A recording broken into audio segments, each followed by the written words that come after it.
प्राचीन भारत की धरती पर उथल-पुथल और संघर्ष के समय में एक ऐसा युग जन्म ले रहा है जो इतिहास की दिशा बदल देगा।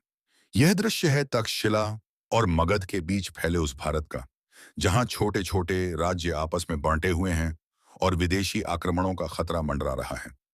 इसी अराजकता के बीच खड़ा है एक तेजस्वी, साहसी और महत्वाकांक्षी युवक, चंद्रगुप्त मौर्य। उसकी आंखों में अन्याय के विरुद्ध क्रोध है और दिल में एक अखंड भारत का सपना। चंद्रगुप्त अकेला नहीं है, उसके साथ है एक ऐसा मस्तिष्क जो शस्त्र से नहीं बल्कि बुद्धि से युद्ध जीतता है। आचार्य चाणक्य, क्रोधी मुख, तीखी आंखें, साहौन उपहकुमहकी, आहरण वस्त्र, लेकिन असाधारण सोच। चाणक्य केवल एक गुरु नहीं बल्कि एक रणनीतिकार, दार्शनिक और राष्ट्र निर्माता हैं। उनका अपमान नंद वंश के दरबार में हुआ था और उसी अपमान से जन्म लिया था एक महान प्रतिज्ञा, सभा मगध की सत्ता को बदलने की।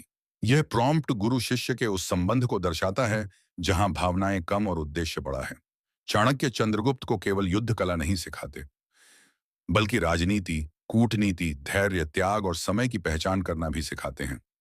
हर दृश्य में प्रशिक्षण की कठोरता, असफलताओं का दर्द और फिर आत्मविश्वास का निर्माण दिखता है। कहानी आगे बढ़ती है गुप्त योजनाओं, जासूसों के नेटवर्क, जनता के समर्थन और सही समय पर किए गए आक्रमणों के साथ। चंद्रगुप्त एक साधारण युवक से धीरे धीरे क्या एक योग्य शासक में बदलता है। उसके चेहरे पर पहले संदेह था, फिर दृढ़ निश्चय और अंत में नेतृत्व की चमक। चाणक्य हर कदम पर छाया की तरह उसके साथ हैं, कभी मार्गदर्शक, कभी कठोर शिक्षक, कभी मौन सलाहकार।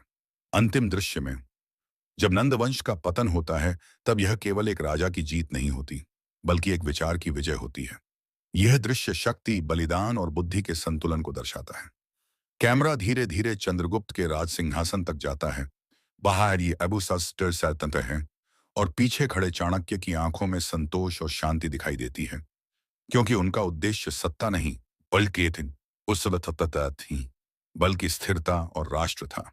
इस पूरे प्रॉम्प्ट का भाव रणनीति, संघर्ष, गुरु शिष्य का संबंध, राष्ट्र निर्माण और इतिहास की महाकाव्यात्मक भावना को जीवंत करना है। माहौल गंभीर, प्रेरणादायक और सिनेमैटिक है, जहां हर दृश्य इतिहास बोलता है।